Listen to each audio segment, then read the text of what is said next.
as possible. So the more questions, the better. Is that right? Yes, that's right. Perfect. The subject matter is not really enthralling. So if people have questions, sure, bring them on and mix it up. Perfect. Thank you. Right. Take it away, Jeff. All right. Welcome, everybody. Thanks for attending. I would ask your indulgence. I'm not a teacher, not a public speaker, so I will be referring to notes and will be making some slip-ups. So I beg your indulgence. Yachts. Yachts started 4000 BC. The Egyptians had reed boats on the Nile that were used for transport and trade. Over the years, the Phoenicians, the Vikings, the Chinese, the English, and just about all nations developed yachts. These were used for trade and for battles, for war. So, of course, there was a great need for speed. This led to development fairly quickly. When I say fairly quickly, in the 1400s, they had galleons. Galleons were the sort of boats that even Cook used. Martha, could we have slide number 1, please?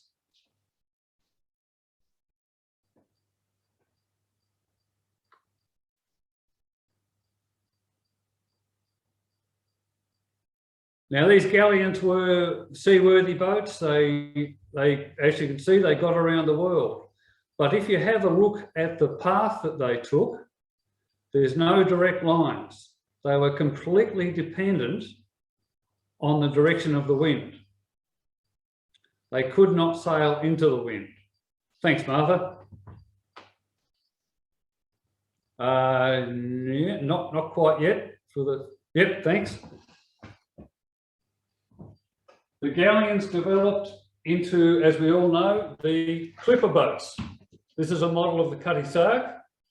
You can see the yard arms, which were virtually booms that went across the boat.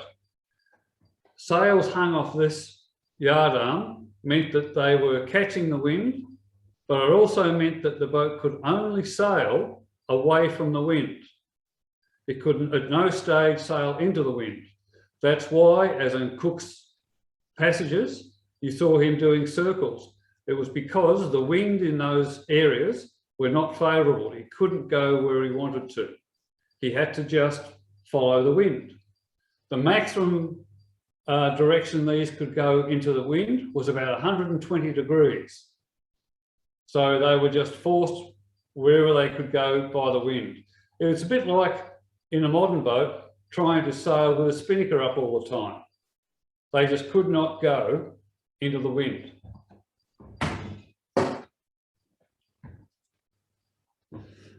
But just as well they were slow boats because, of course, they didn't know where they were going. They only did 3 or 4 knots and they had to depend on the wind in the right direction. So if it wasn't in the right direction, they had to drop anchor and just wait. In the late 1800s, they developed Bermudan rig boats, which of course came from Bermuda. When I mentioned that there was always a need for speed, the competition between people, of course, leads to development and races. Of course, when you've got one yacht sailing, you've got a cruise. Any 2 yachts, you've got a race. So people were always trying to outdo each other, and they developed what we call Bermudan rigs. Now, a Bermudan rig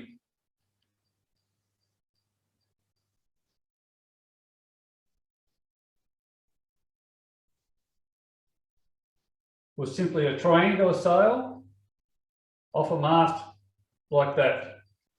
Didn't have a boom, and that was developed on the Bermudan boats that were small trading boats.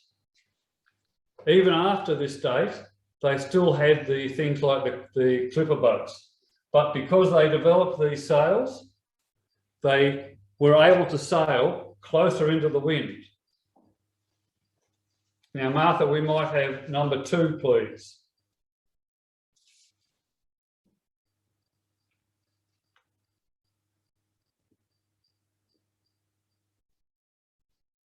One, two. This is a diagram of, back. That's great.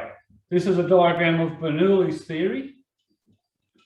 As you can see from the diagram, Bernoulli's theory. Bernoulli was a Swedish mathematician and physicist, and he worked out that the faster the airflow, the less the pressure. You can see on the diagram there where there's a pressure differential. Martha, could we go to the third one, which is a short video?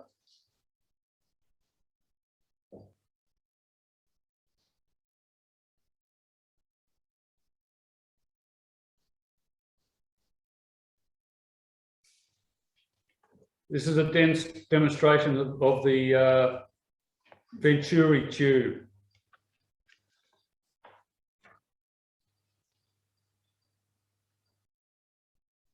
You can see that the tube goes, one tube goes into the narrow part of the apparatus. When the air is turned on, there's lower pressure in the narrow part of the tube.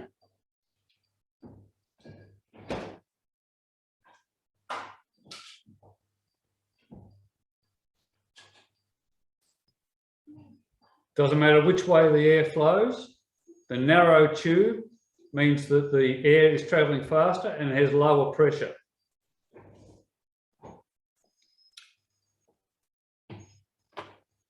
Thanks, Martha. Now this principle is used in yacht sails and in aeroplane wings. I have a model aeroplane wing here, and you can see the shape of it. The aerofoil, the top aerofoil is a greater curve than the bottom. This means that air flowing over the top of the wing has to travel faster to get to the back of the wing compared to the bottom of the wing. This faster air means there's a lower pressure and the resultant force is up, which is why planes can lift off the ground. This theory is really important in our sailing.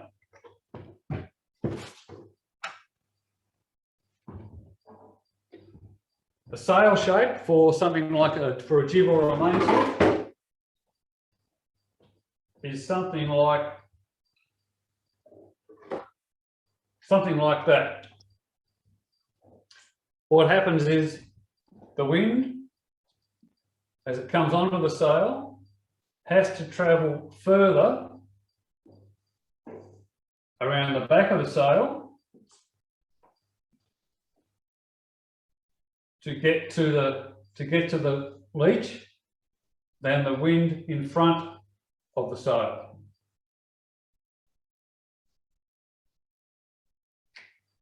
The resultant is a low pressure area here and a high pressure area here. If I was to draw that in vectors, it would look something like this. Now, I'm presuming people know what vectors are. It's just the direction of forces. As you get towards the back of the sail, it gets less and less because the curve is less and less. The resultant vector is in that direction. The air wants to flow from high to low. That's why a sail will want to push the boat sideways. To combat this, of course, we have the keel. Underneath the boat, we have a keel shape. That is something like that. Because the sail wants to push the boat in this direction, the keel can't go in that direction because it's in a fluid. We end up with a high pressure here and a low pressure area here, which means that the keel wants to move this way. The resultant, of course, with the sail vector going one way the keel going the other is in that direction. That's why a yacht will move forward into the wind. This is the direction of the wind. This is the direction of the boat. We can't sail directly forward because of a thing called leeway.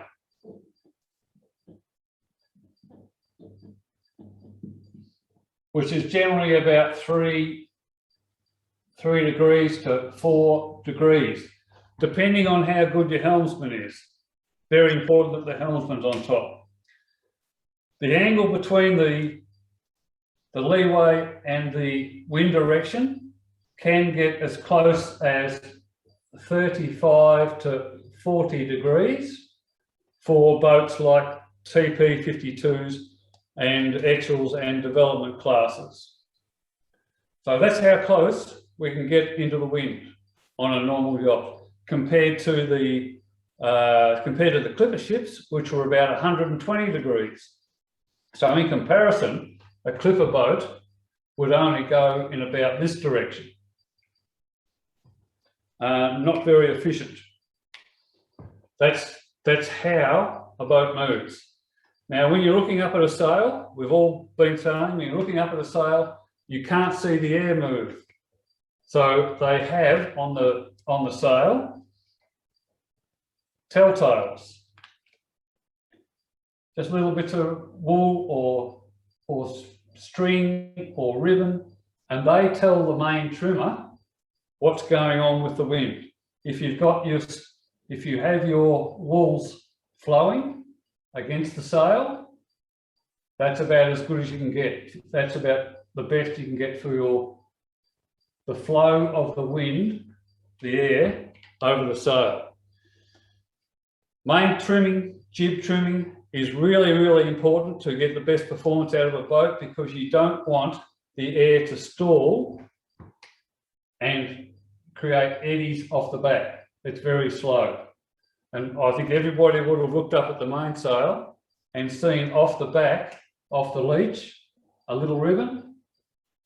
And if that's streaming out the back, you've got the correct trim. If it's tucked around the windward side, it's too far out. And if it's tucked around the leeward side, it's too far in. That just tells you which way the air is going.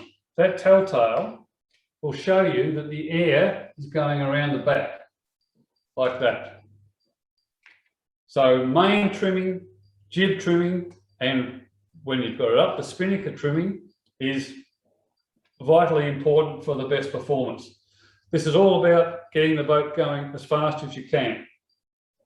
Of course, the keel shape and the sail shape is very important. That's why sailmakers spend so much time at it, and they develop sails specifically for a boat because each boat has different characteristics.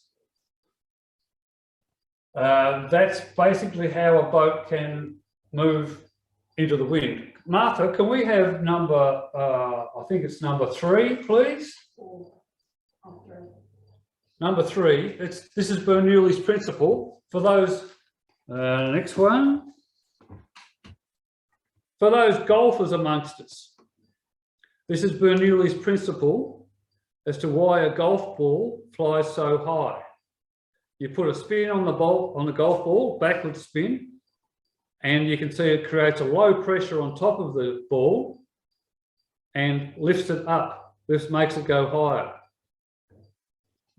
That's an example of Bernoulli in common life. Another example is that Bernoulli's principle is used in all carburetors, where fast flowing air will suck fuel into a carburetor, and that's how it all works. So Bernoulli's principle is used a lot in general mechanics. Thanks, Martha.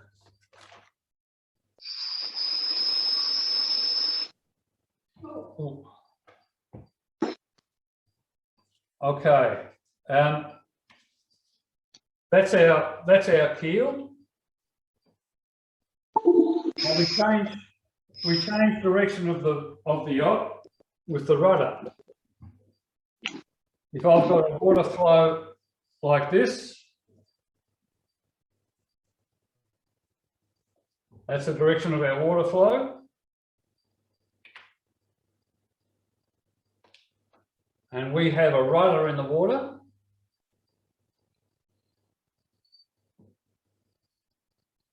Like that. The water flows around it, and when it's in a straight line, you don't change direction. If the rudder goes to one side,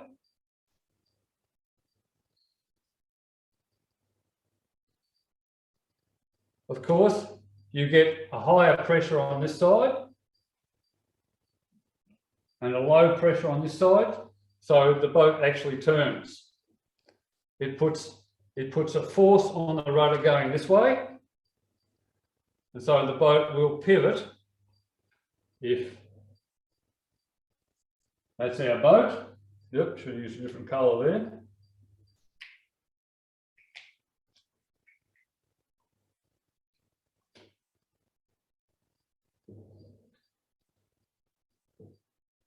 If that's our boat, of course, the back of the boat will move this way and the front moves this way.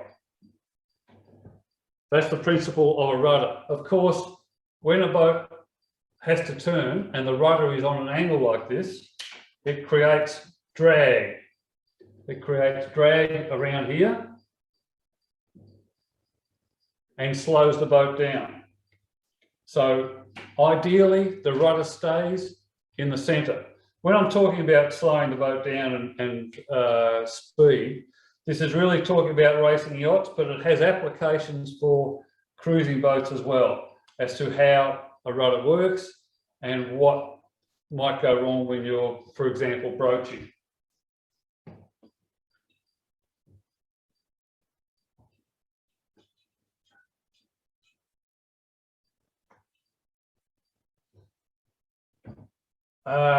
Right. Martha, number 4, please.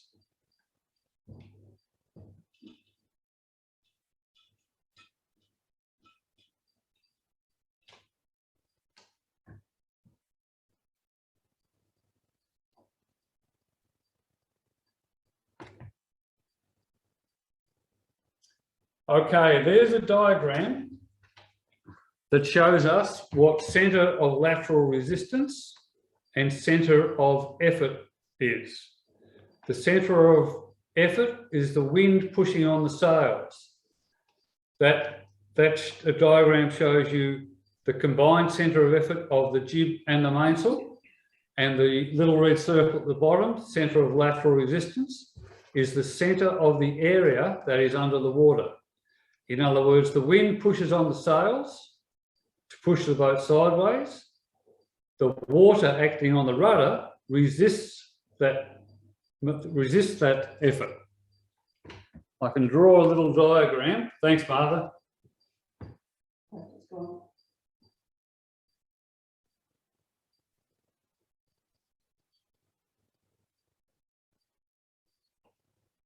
We've got a very simplistic yacht there.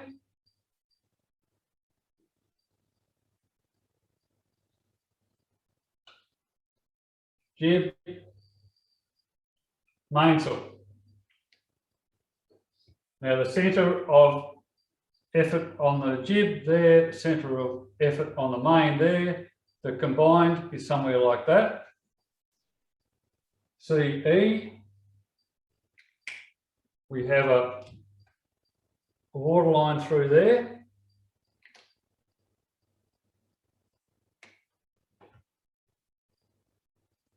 Centre of resistance. When these two are balanced, in other words, on top of each other, the boat is balanced. Very easy to steer and no drag on the rudder.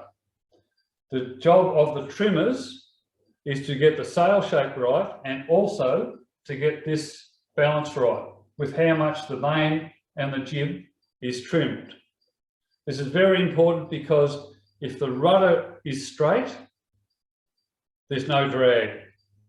you may see people training on lasers and even sabots and single-handed boats when they don't use a rudder. They will go out sailing and not use a rudder. They turn the boat and manoeuvre the boat just with the sails and the trim of the boat. Very, very important. That's when you're training like that, you're getting to the top of your class. If, for example, you don't have the mainsail set, that's just flogging, your centre of effort moves over here, which is a long way in front of the centre of resistance, and the boat will want to, the bow will want to push away and give you lee helm. Some of you may have experienced that, but you won't be able to sail up into the breeze. It will twist the boat this way. And conversely,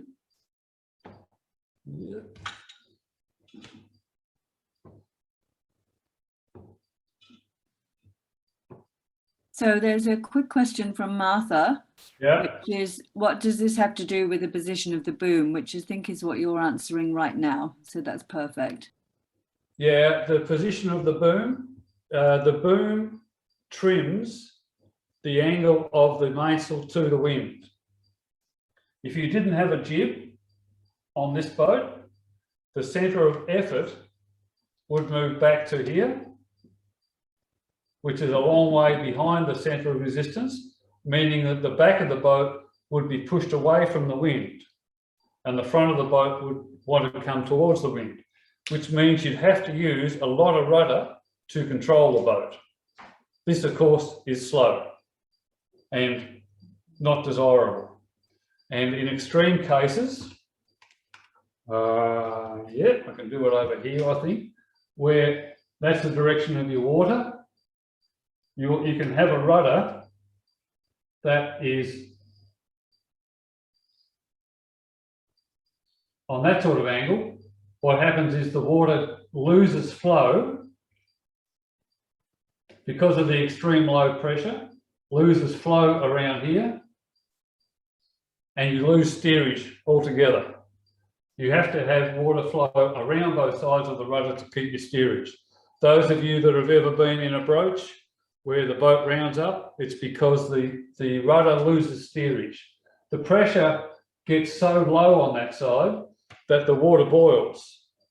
As everyone may know the principle of lower pressure, the lower the boiling point of water.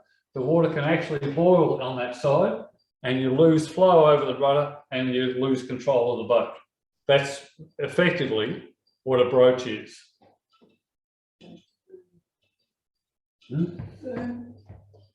So the boom, to trim the sails, as Martha alluded to, the main sheet, which controls the boom, is very important. It controls how much pressure is on the main and subsequently how much pressure is on the rudder. And when you're trimming a sail for a skipper, you're constantly talking about how much helm they have. Now, helm, as I think I said earlier, means the angle of the rudder to the water flow. A little bit of helm, okay, because the flow stays attached and you keep steering. But the more helm you have, the slower it is. So the idea is to avoid using too much helm. That's why trimming is so important and crew balance.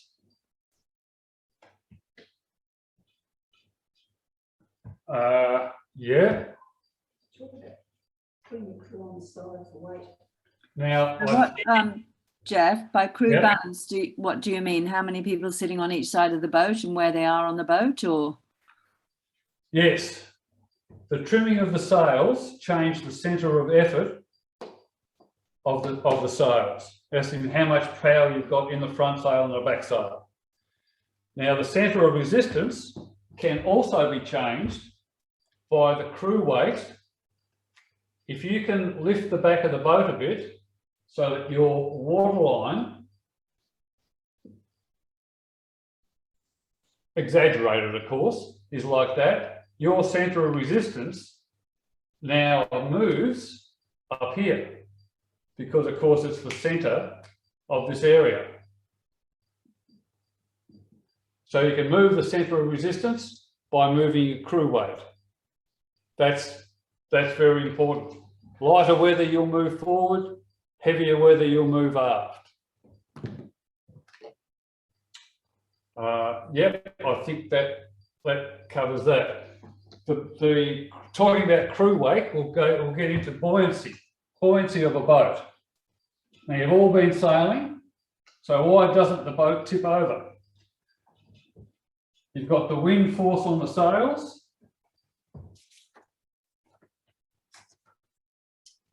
And if I draw, I won't draw the mast in, but if I draw boat, keel. Now obviously that's pretty heavy bit of kit. So you have a centre of gravity, which is the centre of the mass of the boat.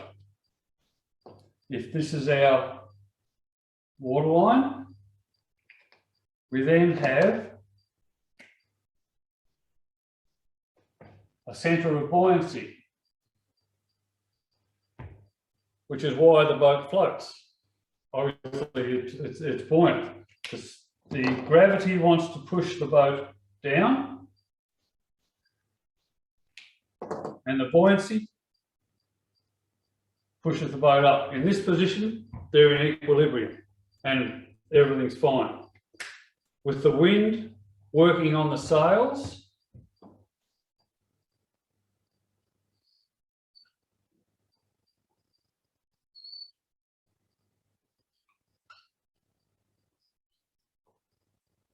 our waterline, there's our centre of gravity. That can't change. Our waterline is now there. So our centre of buoyancy has moved out to there. Centre of buoyancy wants to push up. Centre of gravity wants to push down. Sorry, Jeff, are we looking at this from the bow or? It doesn't matter, bow or stern. This is a cross section of the boat. Yep. Okay, fine. Thank you. And the resultant is a rotational effort like that. Now the principles of this and the formula for it are all on the internet. It's not worth me going into it because there's all sorts of ways you can work out the distance between these 2 points to work out exactly what buoyancy you've got. So the further the boat heels over, if I was to draw that line, that water line, on this angle, of course the centre of buoyancy moves further away, meaning you have more buoyancy. Now that doesn't mean that boats can't tip over entirely. With wind action and wave action, it does happen, of course. Another factor that limits the way how much a boat can tip over is the sails. As you can imagine, the mast is up here. The wind was originally hitting it with a boat that's vertical, hitting it side on. With the boat on an angle, the wind is now hitting it at an angle, so there is less sideways force. And in the extreme case, of course, the wind is flowing straight along the mast, and when the boat's on its side, of course, flying straight along the mast, and there's no effort on it, and it's just wave action that's holding it down. So that's why a boat stays afloat. And in the modern boats, this sort of shape is a traditional boat. Modern boats have form stability, what they call form stability. So the boat is a bit different shape.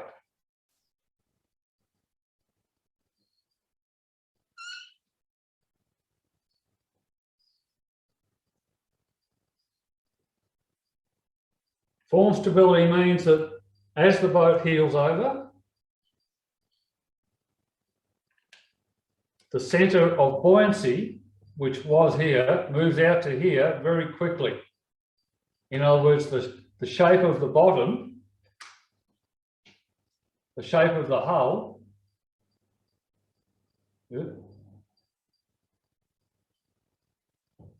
means that there's more hull in the water and it moves very quickly. That gives the boat form stability, which is why boats are getting wider and wider.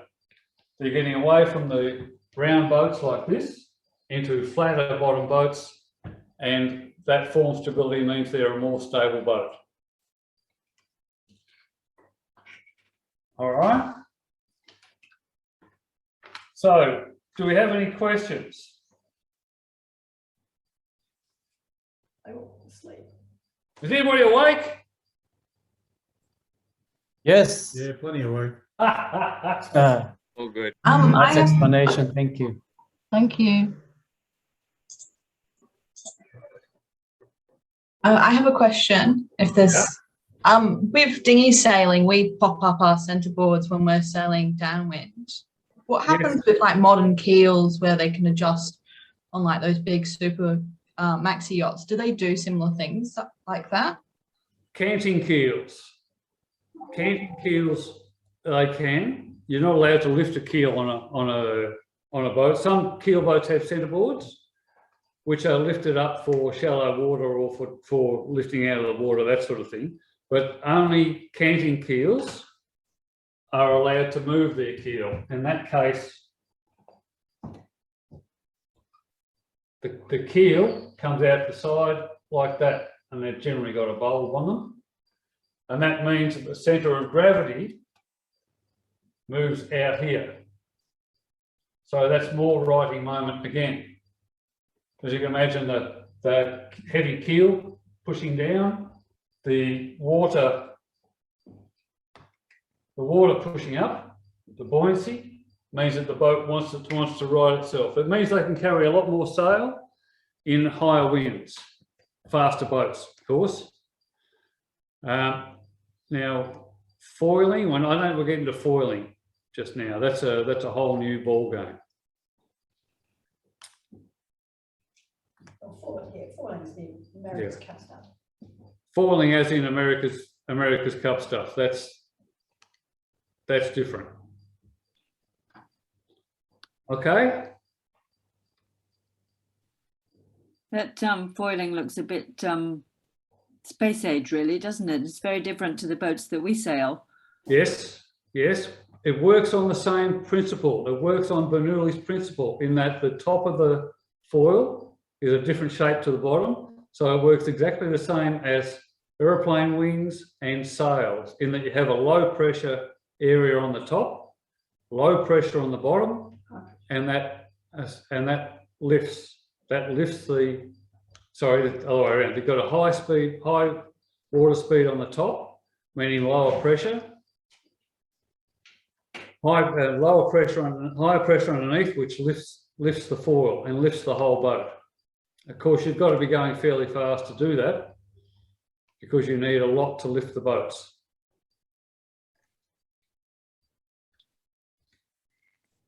It's fascinating. Can I ask a question? Yes, certainly. Yeah. Hi, Jeff. Do you have an opinion about the inherent seaworthiness? So a comparison by the boat that you've described on the bottom diagram, the wide flat boat. Yes. As compared with the older style, more rounded, deeper bilged, fuller bilges. Yes, good point.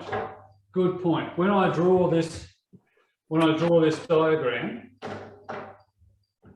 the same thing happens when the boat, I think you'll be able to see this.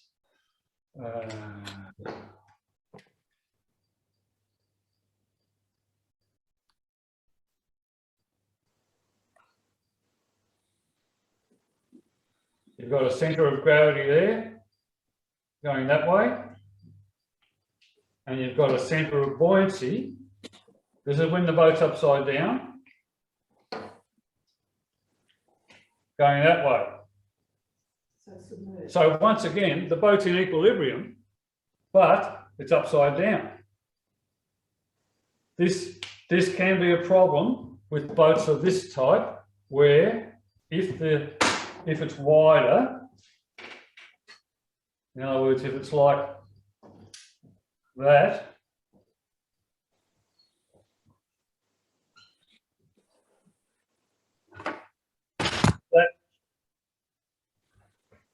that's a fairly stable position, but it's upside down, and boats can stay there for quite a while until there's a wave action that will turn them back. That's in equilibrium, just like this is. So these sort of boats, whilst they do sail in the ocean and they're very successful, they can get into trouble if rolled by waves. As I described here, the more the boat heels, the less effort there is on the sail and the more buoyancy it has. If you then introduce a gust and a wave that pushes the boat, it can turn right over. Traditional boats that are of this shape or that shape will turn right over, and they've got a very limited spot where you're in equilibrium, and so any sort of movement and they will turn back up. Okay. A boat of this sort of shape with a moderate draft keel would need waves to act on the boat to turn it back up the right way. Of course, as soon as you got any sort of wave, and of course boats don't turn over in the light wind, as soon as you get to that sort of position, it will slowly bring itself back. So yes, for long ocean voyages, a boat of this sort of shape, more traditional shape, is a safer vessel. But there's also other things to be considered, like speed. The speed of the boats. This is traditionally a lot faster than this for outrunning wind and bad conditions. But it comes down to what you're used to, how good a sailor you are. I mean, these sort of boats have been around the world since Joshua Slocum went around by himself, and they've been around the world for ages. These sort of ones, later designed, still go around the world, but they do have more trouble. There are a few questions, Jeff, actually. Right. Paul asks, is ballast ratio important to modern boats? Yes, it is. When I draw something like this,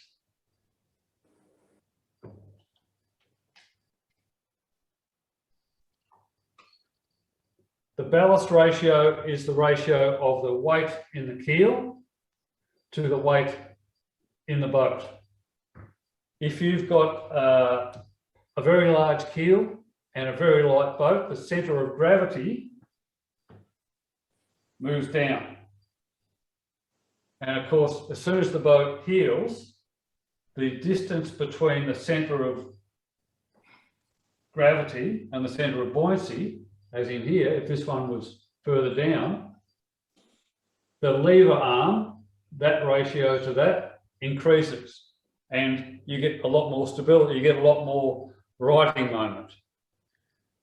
Against that is the lower centre of gravity, means that the boat is not, the motion of the boat is not as kindly, it's not as sea kindly. Its movement in the water is more erratic, and you're more likely to get seasick. Boats like this sort of thing will move a lot easier than a boat with a high ballast ratio. Right, thank you. And Martha's asked, what about the material of the boat? Wood versus fiberglass, etc. How do these material impact boat speed and buoyancy? Boats, as with anything that races, weight is so important. It doesn't matter if it's aeroplanes or Formula One or racing yachts, you've got a certain amount of sail area and a certain amount of wind, so you've got a certain amount of power. Now, the power to weight ratio is what it's all about. The lighter you can make the boat, the better.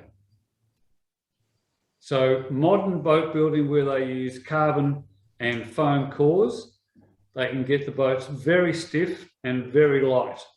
Timber boats, been around since obviously since the 4000 BC, great, but they are not as stiff and not as forgiving as the modern boats. There's a reason why boats have gone to something like carbon. They're not as good, they're not as sweet, they're not as, they don't have the same good feel as a timber boat, but they are very serviceable and fast boats. The foam core, just draw a bit of a diagram about foam cores.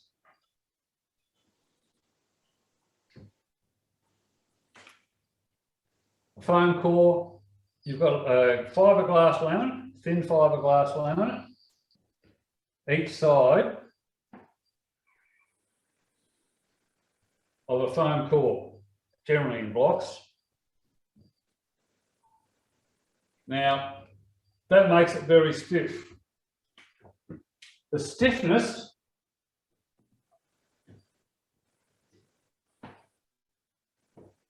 increases with the cube of the thickness.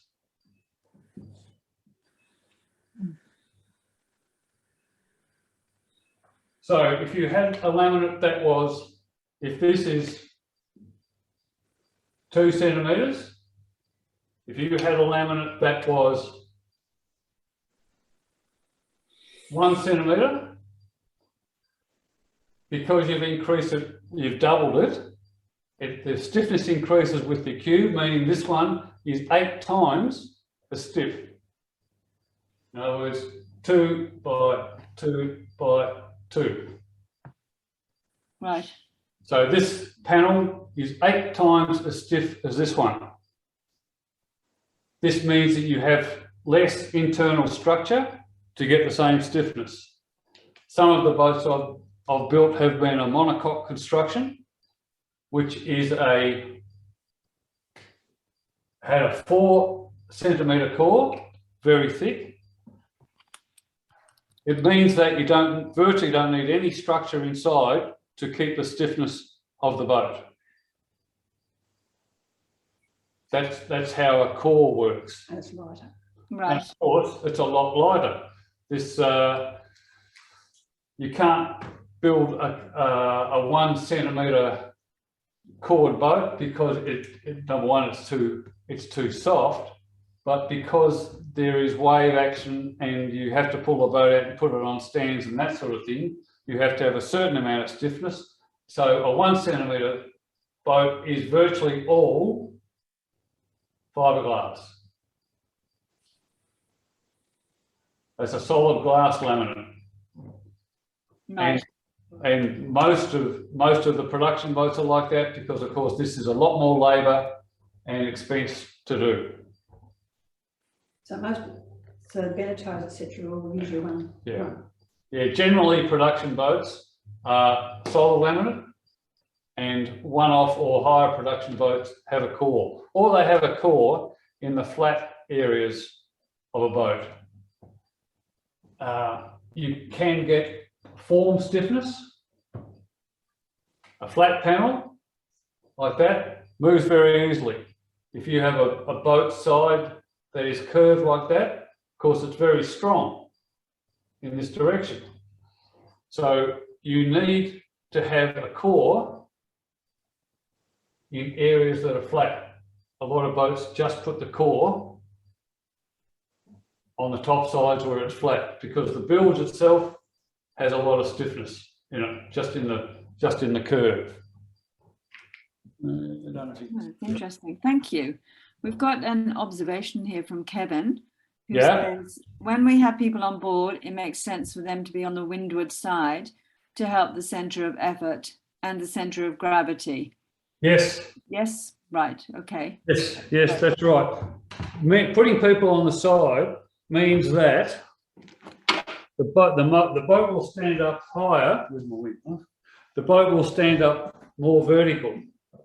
Right. And when I drew the sail, this is my model wing. So when it's vertical, the boat wants to move in this direction, well, say towards you, wants to move in this direction. If you lean that over, the boat wants to, the mast wants to push down, and you lose effort from the wind. In the end, when you get it on the side like that, the wind's hitting the side and glancing off.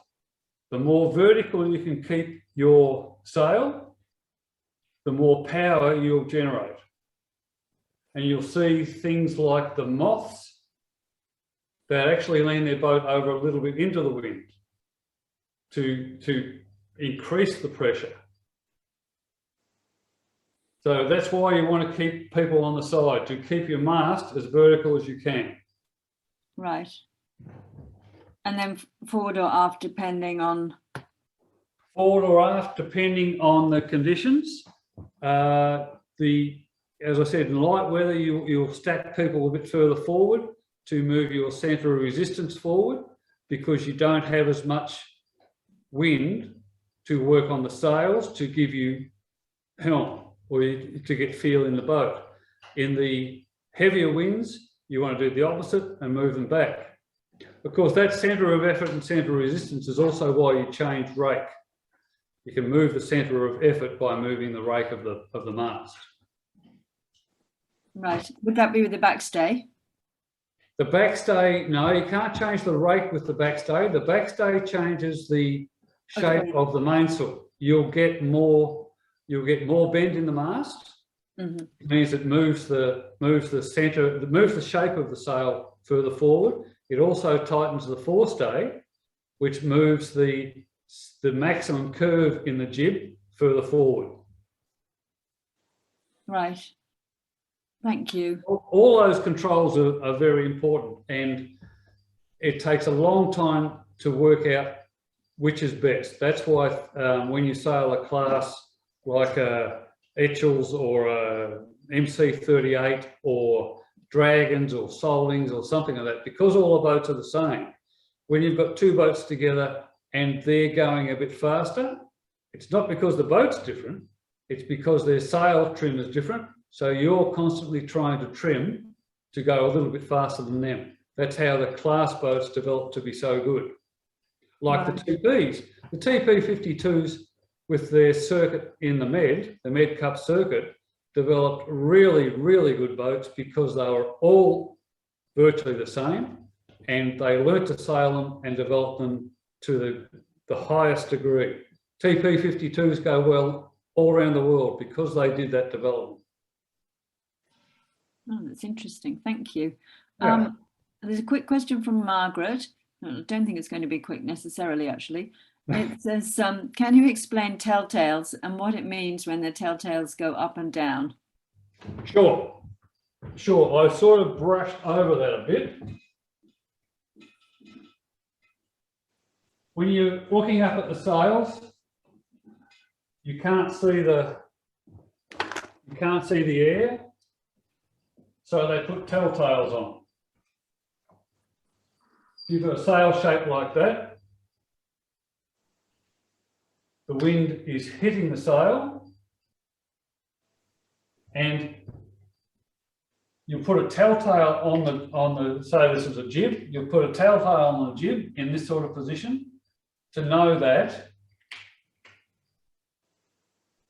if it's waving and up or down, you know that the wind there is doing that.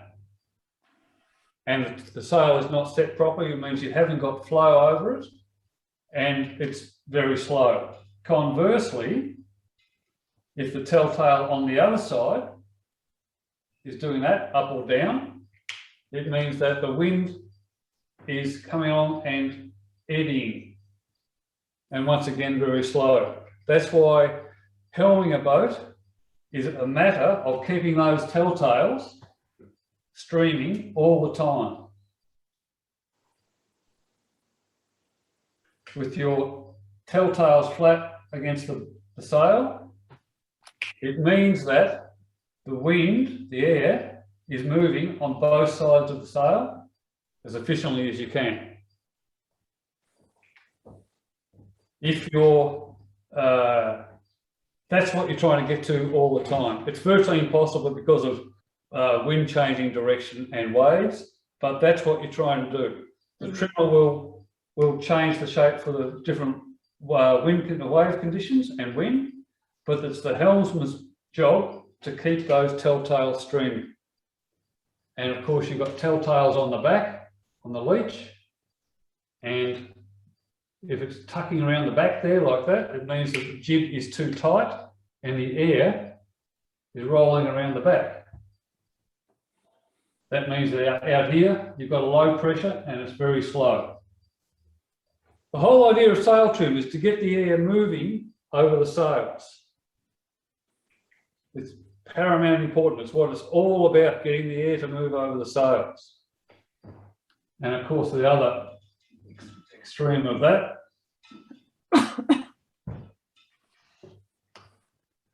is where the telltale tucks around this side. Means that the air is moving around and creating an eddy there. Once again, very slow. So the helmsman has to trim to keep, this is when you're going upwind, when trim to keep, to set a steer to keep the telltales streaming. If you're reaching, that's then the trimmer's job, because the direction, of course, is set by your course. You know where you're going to go. You have a certain direction, and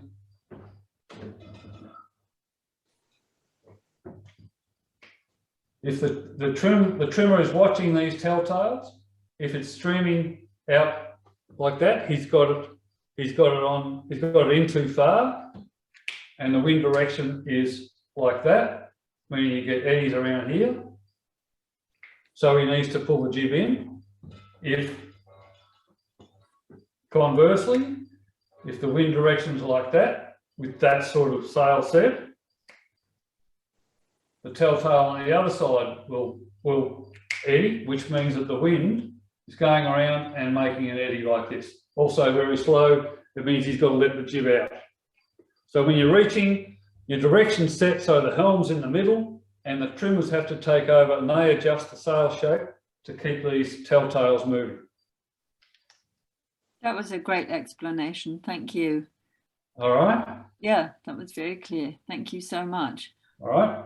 Good. And then in relation to what you were saying earlier, Kerry has asked, so does that imply reefing early, keeping the boat flatter might end up being faster sometimes? Certainly. Yes. Yes. Because there is a point where the heel starts to become detrimental. You will have, when we talked about leeway before, I'll draw that diagram of a boat on its side again.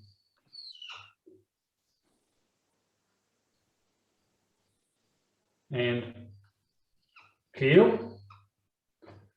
Of course, a boat on its side like that, the keel loses its grip on the water because the sails are pushing the boat that way. The keel wants to push the boat the other direction, that way, but the water can slide off around the bottom. So the greater the angle of the keel, yep,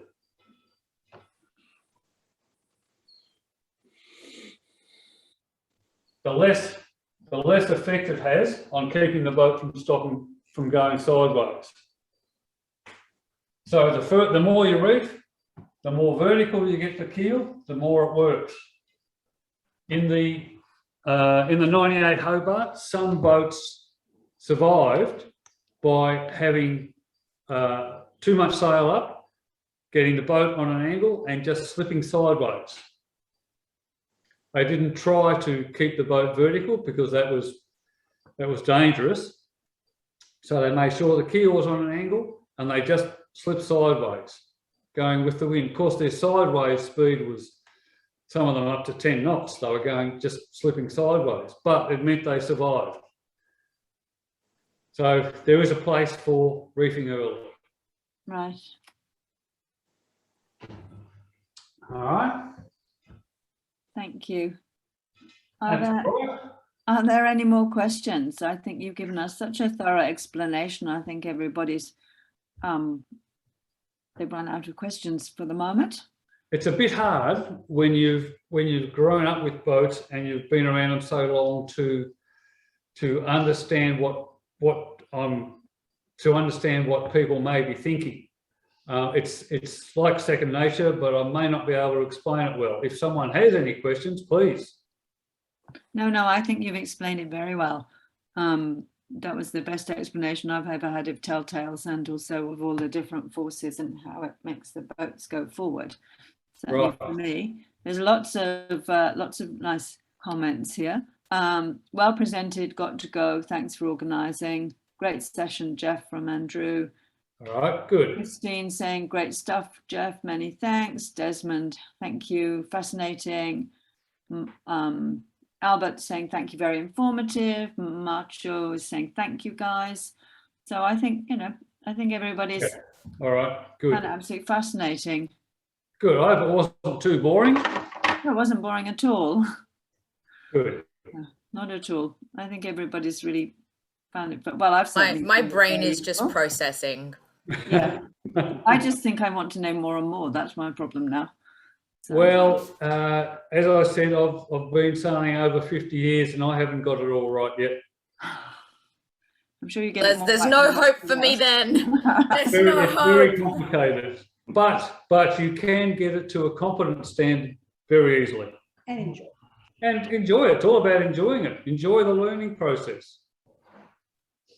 lots It of would be thank nice you. if we could try all this in real life. Well, hopefully Yes. we will soon. Yes. Again. Well, yeah, that's right. That's right. You should go out. You should go out and look at the telltales and over trim the main, bring it on too hard, have a look at the telltales and see what they're doing. And then you can ease the sail out and you'll get to a point where the telltales are streaming and you know it's right. Yeah. So then, of course, you get into Cunningham and luff tension and backstay tension and batten tension and all sorts of things, but that's further down the track. Yes, I don't think we can take all that on board at the moment, can we? Literally. They've got some more messages here. Lynn Muir says, very easy to understand. Thanks, Jeff. Kathy Goff Good. says, many thanks. Great session. Greg says, thanks.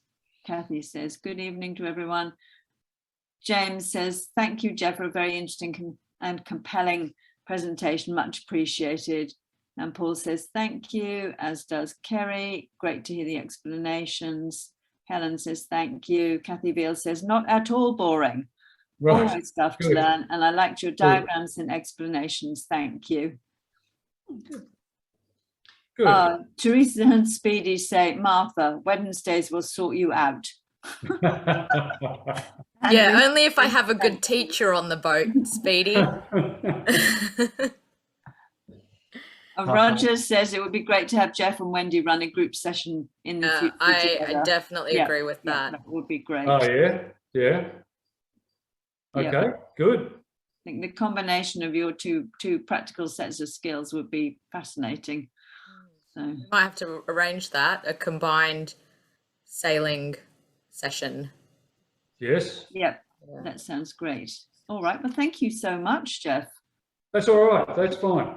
That's I fine. don't Jeff, think- Can any I more just questions? ask, what are the what would you say are the best resources to go to further test that's or great. understand some of these forces and how they interact with each other? In today's age, of course, it's all on Google. What I've done tonight is probably the simplest form you can put it in.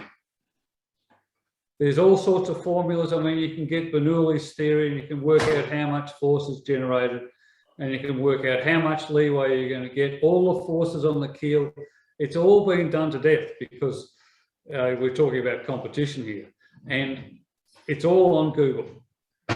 Google Bernoulli, you can see what it's all about. There's some things on how sailboats move.